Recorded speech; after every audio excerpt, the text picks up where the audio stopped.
पूरे 28 साल का हो चुका था ऋषभ, लेकिन शादी करने को तैयार ही नहीं था। माँ बाप पूरी तरह से परेशान हो चुके थे। जब भी किसी लड़की का रिश्ता ऋषभ के लिए लेकर आते तो वो शादी करने से साफ मना कर देता, चाहे लड़की कितनी भी सुंदर, कितनी भी अच्छी क्यों ना हो। ऋषभ के माँ बाप को इसकी वजह समझ में नहीं आ रही थी। अरे ऋषभ बेटा, अच्छी खासी नौकरी लग गई है, दिखता भी इतना अच्छा है, आखिर बात क्या है, तुझे शादी क्यों नहीं करनी? देख, तू हमारा इकलौता बेटा है, अगर तू शादी नहीं करेगा तो कैसे काम चलेगा?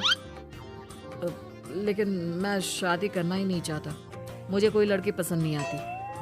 अरे बेटा, अगर कोई लड़की तुझे पसंद हो तो उससे शादी कर ले, हमें कोई ऐतराज नहीं है। हाँ ऋषभ बेटा, अब देख, तेरी माँ से भी काम नहीं होता। घर में एक बहू आ जाएगी तो कम से कम घर का माहौल भी अच्छा होगा और तेरी माँ को मदद भी मिल जाएगी। लेकिन मम्मी पापा कहाँ ना, मुझे लड़कियाँ पसंद ही नहीं आती। अरे लड़कियाँ पसंद नहीं आती तो क्या लड़का पसंद आता है? वो तो वक्त आने पर ही पता चलेगा। ऋषभ की बात सुनकर उसके माँ और पापा का सर चकरा जाता है। कुछ दिनों के लिए ऋषभ अपने ऑफिस के काम से शहर से बाहर जाता है और जब लौट कर आता है तो सामने का नजारा देखकर उसके माँ पापा बेहोश होते होते रह जाते हैं। अरे ये क्या, ये तुम्हारे साथ कौन है? माँ, ये दीपक है, मेरी पत्नी। हम दोनों ने शादी कर ली है। दीपक तुम्हारी पत्नी कैसे हो सकता है? अरे दीपिका होती तो बात समझ में भी आती, ये तो लड़का है। तो क्या हुआ पापा, आजकल तो ये सब फैशन में है और मैंने आपको बताया था कि मुझे लड़कियां पसंद नहीं आती। अरे तो इसका मतलब ये थोड़ी है कि तुम दीपक को दीपिका बनाकर ले आओगे।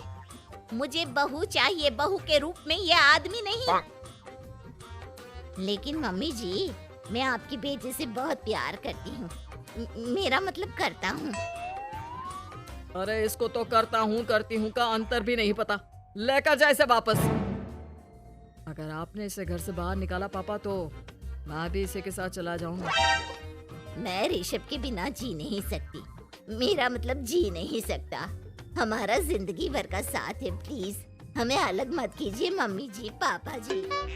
हे भगवान, ये तूने क्या दिन दिखाया? तेरे बेटे को थोड़ी अकल दे दे, लड़के को बहू बनाकर घर में ले आया है। अब क्या होगा, हम दुनिया को क्या मुंह दिखाएंगे?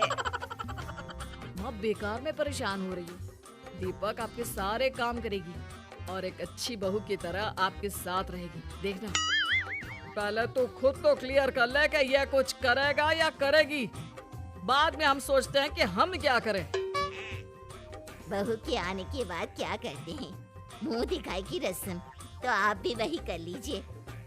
आप चाहे तो मैं पूरे मोहल्ले में न्योता दे आती हूँ। अरे रहने दे, तेरी वजह से बेइज्जती और ज्यादा होगी। आई बड़ी, अब मेरा मतलब है आया बड़ा न्योता देने वाला। अगले दिन सुबह के वक्त दीपक बड़ी नजाकत से चलता हुआ सबके लिए चाय बनाकर सुबह सुबह बालकनी में आ जाता है। प्रणाम मम्मी जी, प्रणाम पापा जी। ये देखिए, चाय बिल्कुल आपकी पसंद की है। मुझे ऋषभ ने सब कुछ बता दिया था कि आपको क्या क्या पसंद है। हे भगवान, ये सब क्या हो रहा है? ये क्या नौटंकी है? नौटंकी कहाँ है? माँ देखिए तो, मेरा दीपक आपका कितना ख्याल रख रहा है। लाओ, अब जो भी है, जैसी भी है, चाय पियेंगे ही सही। थोड़ी देर के बाद, वैसे दीपक, चाय तो तुमने बहुत अच्छी बनाई है, चलो कुछ तो अच्छा हुआ। अगले दिन, आज सुनते हैं, आज पैरों में बड़ा दर्द हो रहा है, लग रहा है घुटनों में फिर से कुछ न कुछ प्रॉब्लम हो रही है। डॉक्टर ने वो दवाई दी थी, उसकी मालिश करो ना अपने घुटनों पर, आराम मिल जाएगा। वो क्या है ना, खुद के हाथों से ठीक से मालिश नहीं हो पाती। अरे मम्मी जी, आपको परेशान होने की क्या जरूरत है, मैं हूँ ना, लाइए मैं आपके पैरों पर मालिश कर देता हूँ, मेरा मतलब कर देती हूँ। अरे रहने दे, रहने दे, घर में बहू होती तो सेवा करती, यहाँ तो आदमी बहू बनकर बैठा हुआ है। मम्मी जी नाराज मत होइए, एक बार मुझे मौका तो दीजिए आपकी सेवा करने का। अच्छा ठीक है, ये ले दवाई लगा दे। दीपक बहुत अच्छे तरीके से घुटनों की मालिश करता है। थोड़ी देर के बाद इतना आराम मिल रहा है क्या बताऊं। ऐसा लग रहा है मेरे घुटनों में कभी तकलीफ थी ही नहीं। लगता है तुम्हारी लड़का बनी हुई बहू तुम्हें पसंद आने लगी है। ऐसा कुछ भी नहीं है, वो तो बस इतने अच्छे से मालिश की इसलिए मैंने इसकी तारीफ कर दी। मम्मी जी पापा जी आपस में लड़ाई नहीं करते। अच्छा आप ये बताइए शाम के खाने में क्या खाएंगे? पनीर, दाल मखनी, पुलाव, कुछ भी स्पेशल बता दीजिए। अरे भाई ये सारी चीजें मुझे तो खाने में बहुत ही पसंद है। तुम क्या कोई औरत हो जो पनीर दाल मखनी बनाओगी? हाँ, अरे लड़का हो तो लड़के की तरह बिहेव किया करो ना। भले ही मैं लड़का हूँ तो क्या हुआ, अब तो मैं ऋषभ की पत्नी और आपके घर की बहू हूँ, तो मुझे उसी तरह से रहना पड़ेगा ना। अच्छा ठीक है, जो तुम्हें पसंद है बना लो। आदमी रसोई में खाना बनाते हुए कैसे लगते हैं, जरा मैं भी तो देखूं। शाम को दीपक सबके लिए अच्छा सा खाना बनाकर डाइनिंग टेबल पर लगा देता है। ऋषभ ऑफिस से जब लौट कर आता है, सब लोग खाना खाने के लिए बैठ जाते हैं। अरे वाह, क्या गजब का पनीर और दाल मखनी बनाई है। ऐसा जायका तो होटल के खाने में भी नहीं आता। दीपक कितना अच्छा खाना बनाती हो, मेरा मतलब बनाते हो। तुम्हारी इसी अदा की वजह से तो मुझे तुमसे प्यार हो गया। अरे बहुत हो गया, आदमी होकर आदमी से प्यार करते हो। अरे लेकिन कुछ भी कहो, जरा खाना खा कर तो देखो ऋषभ की माँ, मजा आ जाएगा। हाँ वैसे बात तो आपकी सही है, खाना तो वाकई में लाजवाब है। इतना स्वादिष्ट पनीर तो मैंने अपनी जिंदगी में नहीं खाया। कितना अच्छा होता अगर ये दीपिका होती। और फिर अगली सुबह कुछ ऐसा होता है जिसे देखकर ऋषभ के माँ और पापा ना केवल खुश होते हैं बल्कि हैरानी से उनकी आंखें फटी की फटी रह जाती हैं। उन्होंने जो नजारा अपनी आंखों के सामने देखा उसे देखकर उन्हें अपने आप पर भरोसा नहीं हुआ।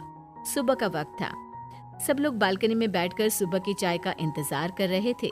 तभी रसोई में से एक बहुत ही खूबसूरत लड़की, जिसके लंबे लंबे बाल थे और जिसने साड़ी पहनी हुई थी, हाथ में चाय की ट्रे लेकर वहां आती है।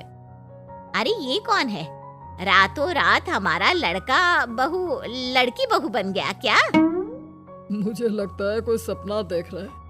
इतनी सुंदर बहू तो हमने सपने में भी नहीं देखी। देखा माँ, जादू हो गया, जादू। अरे लेकिन ये है कौन? तुम्हारा वो आदमी वाला पत्नी कहाँ चला गया? आपने मुझे पहचाना नहीं? मैं दीपक नहीं, दीपिका हूँ। इतने दिन से लड़के के कपड़े पहनकर आपके घर में आपकी बहू बनी हुई थी।